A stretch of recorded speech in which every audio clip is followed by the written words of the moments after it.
adalah orang-orang yang terselektif untuk membangun masyarakat yang terselektif. Jika nggak boleh begini ya Bapak Ibu ya, nggak boleh terbalik ya. Pak, percuma Pak kita mendidik anak-anak itu. Kita didik baik, tapi di masyarakat itu loh Pak, contoh-contoh buruk itu bertebar. Anggota DPR misalnya begini misalnya ini, oh di TV yang ditonton juga begitu. Terus di mana-mana yang ditonton adalah keburukan. Semuanya kita sedang bergulat dengan keburukan semua Pak.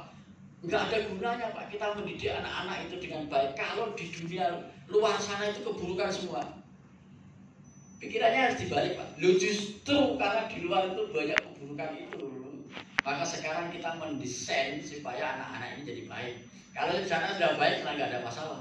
Jangan malah terbalik bahwa seolah-olah sekolah itu kalah dengan masyarakat.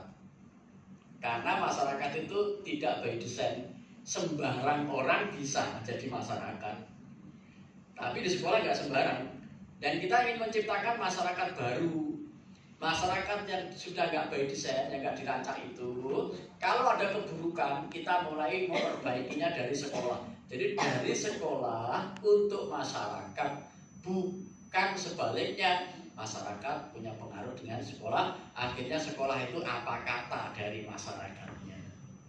Ya kalau masyarakatnya baik, nggak apa-apa, itu baik saja. Tapi kalau masyarakatnya nggak baik, apa kemudian kita harus mengorbankan sekolah itu menjadi tidak baik? Kalau begitu, fungsi sekolah sebagai pengembang peradaban itu tidak bisa berjalan, karena dia hanya tergantung sama masyarakatnya. Padahal kita juga sedang membangun masyarakat. Makanya guru-guru itu, Bapak Ibu, orang-orang dewasa di dalam satuan pendidikan itu adalah orang-orang dewasa yang memiliki kematangan dalam dewasa. Jadi kalau jangan sampai ya, di dunia pendidikan itu gampang amuan, gampang marah, gampang melakukan kekerasan. Tapi di masyarakat begitu ya Pak, ya biarin aja di masyarakat. Karena untuk jadi masyarakat itu nggak ada seleksinya Pak. Lahir procot ya masyarakat. Jadi apa saja bisa jadi masyarakat. Mau pencuri, mau penjudi, mau pemabuk, bisa jadi masyarakat. Tapi untuk jadi orang-orang di dunia pendidikan itu nggak sembarang orang bisa.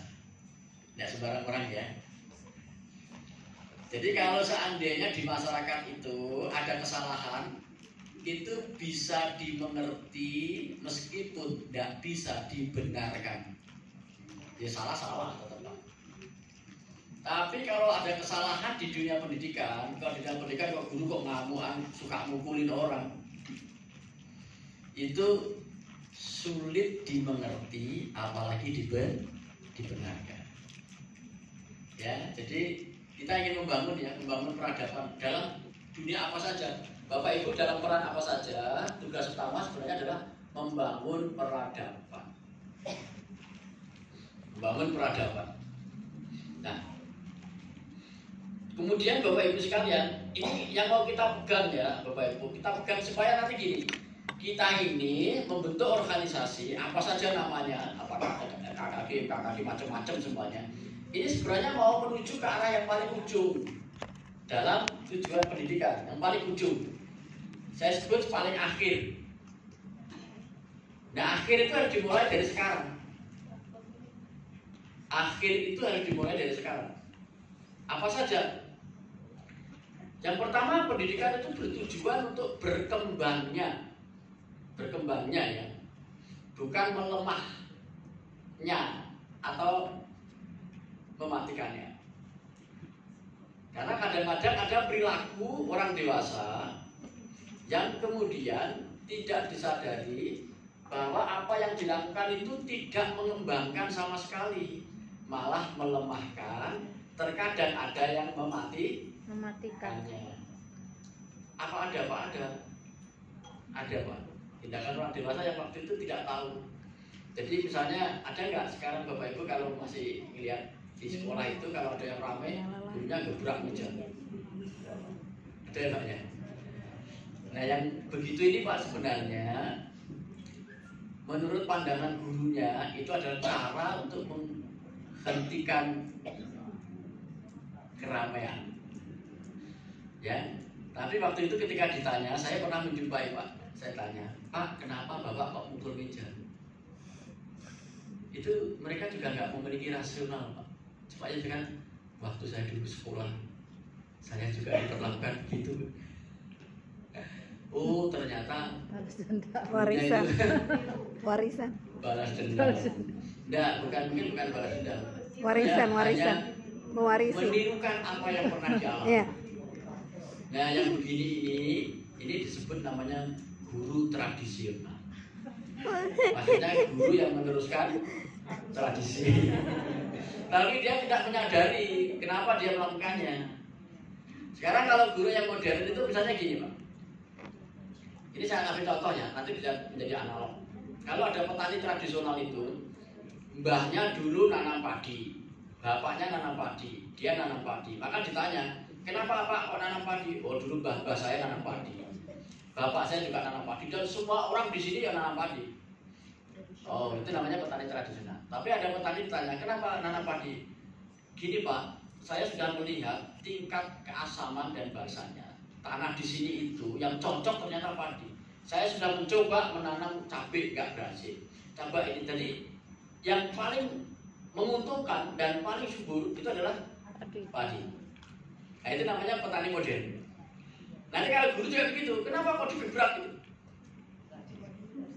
Nah, kalau misalnya gini, yang biar dia diem Pak, apakah dengan cara begitu dia diem? Iya memang dia diem Pak, iya memang diem. Tapi apakah itu cara yang baik untuk bisa memperbaiki otak anak?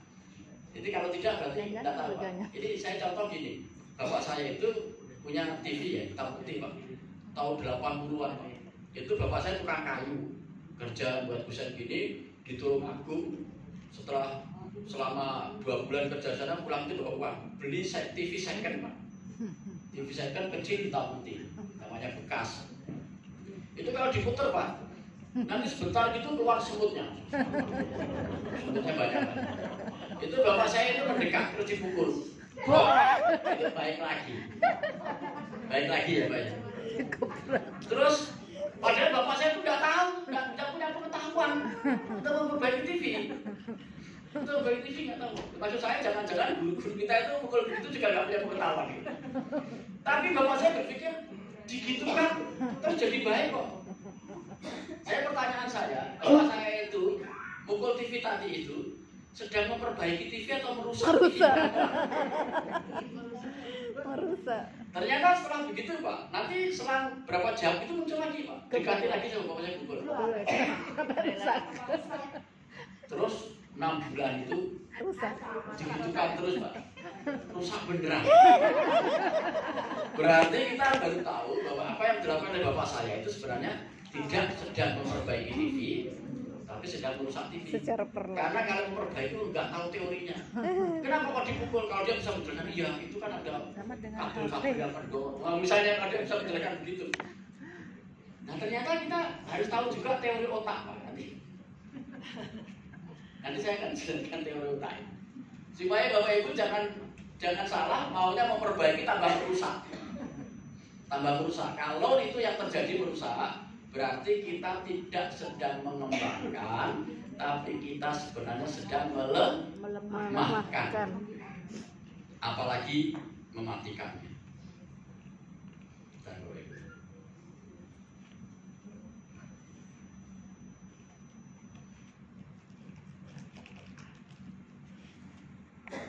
Begini Bapak Ibu, kan tadi sudah kita sampaikan bahwa pendidikan itu bertujuan untuk berkembangnya ya, bukan melemahkannya ya. Jadi semua organisasi yang ingin mendukung pendidikan harus memastikan bahwa apa yang kita lakukan itu jangan kontraproduktif. Kontraproduktif. Gini loh maksudnya. Katanya niatnya itu mau membantu, tapi yang dilakukan membebani. Nah, itu namanya kontraproduktif. Katanya sayang, tapi membenci. Itu kontraproduktif. Katanya mau meringankan, tapi kok malah merepoti. Katanya mau membantu pemerintah, tapi kok malah membebani pemerintah. Ya organisasi-organisasi itu katanya dibentuk untuk membantu pemerintah, tapi ternyata malah membebani pemerintah. Sekolah swasta itu katanya dibentuk untuk membantu pemerintah, tapi sekolah swasta malah minta murid ke pemerintah. Nanti kalau semuanya masuk negeri kami nggak punya murid, lah berarti ngerepotin pemerintah. Sementara kalau melayani murid masih banyak. Nah, ini guyonannya ketika zonasi itu pemerintah mau membuat sekolah negeri semuanya, terus swastanya protes katanya. Ya berarti swasta itu tidak membantu negeri tapi membebani negara. Karena swasta itu bisa menerima siswa baru pakai inden dulu boleh. Dia nggak harus dibuka penerimaan siswa baru sesuai dengan jadwal penerimaan baru. Inden 3 tahun sebelumnya boleh. Anaknya masih TK itu inden di SD boleh.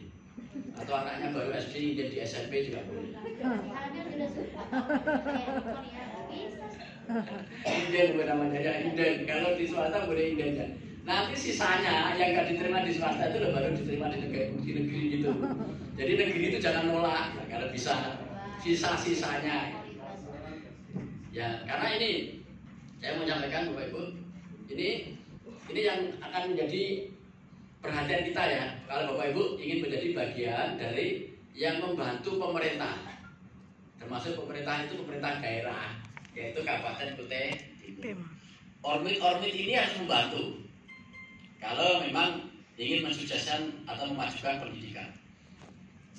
Nah, landasannya ada di pasal 5 yang mengatakan bahwa setiap warga negara mempunyai hak yang sama untuk memperoleh pendidikan yang bermutu.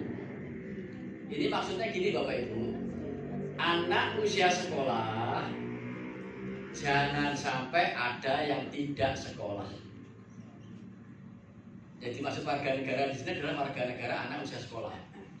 Sehingga pemerintah daerah harus memastikan tidak ada satupun anak usia sekolah yang tidak sekolah.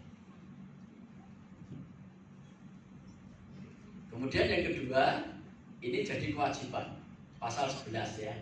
Saya hanya mengutip 2 poin ini supaya nanti kita menghadirkan diri bahwa kita ingin menjadi bagian dari pemerintah yang ingin memenuhi hak warga negara. Nah, pemerintah dan pemerintah daerah, ini kalau bunyi pemerintah itu berarti pemerintah pusat Bapak Ibu, dan pemerintah daerah itu artinya pemerintah provinsi dan pemerintah kabupaten kota, karena ada otonomi daerah. Pemerintah dan pemerintah daerah wajib, ini ditebelin Pak, wajibnya ditebelin untuk memastikan bahwa itu loh yang menjadi area penekanan kita. Wajib, ini wajibnya wajib ain, bukan wajib kifayah. Ya, kalau wajib kifayah itu asal pemerintah sudah melakukan, yang lain gugur. Nah ini ya tetap ya. Jadi pemerintah Kutip ya wajib, pemerintah Samarinda ya wajib, pemerintah ya wajib semuanya. Wajib memberikan pelayanan dan kemudahan. Memberikan layanan dan kemudahan ya. Yang dimaksud memberikan layanan itu gimana? Memberikan itu kata kerja. Berarti harus aktif mengantarkan kepada mereka yang berhak.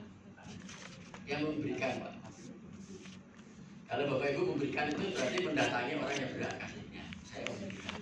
Tapi kalau orang yang ingin diberi itu masih harus nyari, kita lalu diem aja. Itu namanya tidak memberikan. Dan kemudahan serta menjamin. Jadi yang menjamin itu pemerintah ya dan pemerintah daerah ya yang menjamin. Bukan yang menjamin itu lembaga penjaminan mutu. Ya ini bukan ngeles itu. Berarti Bapak ngeles supaya nggak minta dipertanggung. Enggak, kami itu bagian dari yang menjamin mutu untuk pemerintah pusat. Nah, pemerintah daerahnya siapa yang melakukan penjaminan? Itu ya ada pengawas, ada penilai, ya, ada organisasi itu ikut membantu mengawasi supaya yang diselenggarakan pendidikannya itu bermutu. Itu Bapak Ibu.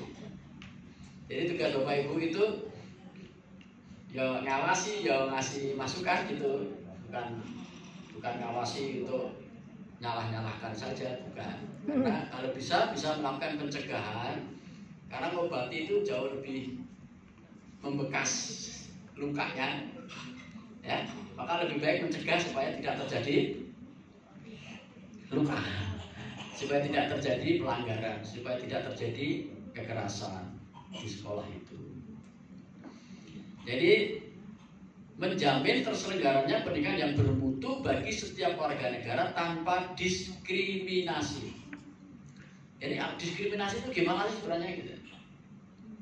Diskriminasi itu membedakan dengan cara yang tidak adil.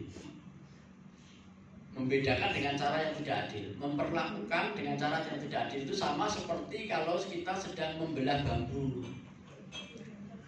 Satu diinjak, satunya diangkat. Ya, itu namanya diskriminasi. Tapi kalau diversifikasi itu yang membedakan juga, tapi dengan cara setara. Tapi kalau diskriminasi tadi membedakannya dengan vertikal horizontal. Satunya ke bawah, satunya di atas. Tapi kalau diversifikasi itu seimbang. Ya, contohnya kalau ada orang mengatakan sabun dengan odol itu bagus mana? Sesuai fungsinya. Nah iya, artinya kan bagus semua. Iya. Tergantung Fungsinya mau digunakan apa gitu loh. Jadi nggak ada anak ini pintar, anak ini bodoh, nggak ada. Itu namanya diskriminasi. Anak ini baik, anak ini jelek, itu diskriminasi. Padahal di dalam diri anak ada semua kebaikan, juga ada semua keburukan. Di dalam diri kita ini ada kebaikan, ada keburukan. Lalu kebaikan orang dibandingkan dengan keburukan orang, itu tidak adil. Namanya diskriminasi. Ya, termasuk kebijakan. Kalau membandingkan kebijakan yang jelek yang dulu dengan kebijakan yang baik yang sekarang, itu ya nggak adil. Kalau mau ya baik dengan baik, buruk dengan buruk. Jadi apa yang adil ya, ya. Ambil arah barat daya di Jalan Kiai Haji Ahmad Basir.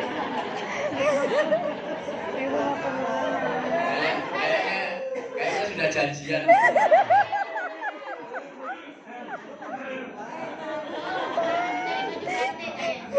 Enggak apa-apa Ibu, ini candaan aja, bukan membuli ya. iklan. Jadi, tapi harus ingat Bapak Ibu, kalau Bapak Ibu itu bercanda, Iya, Pak. kalau yang dicandai itu tidak suka, itu masuk kategori bully. Bully.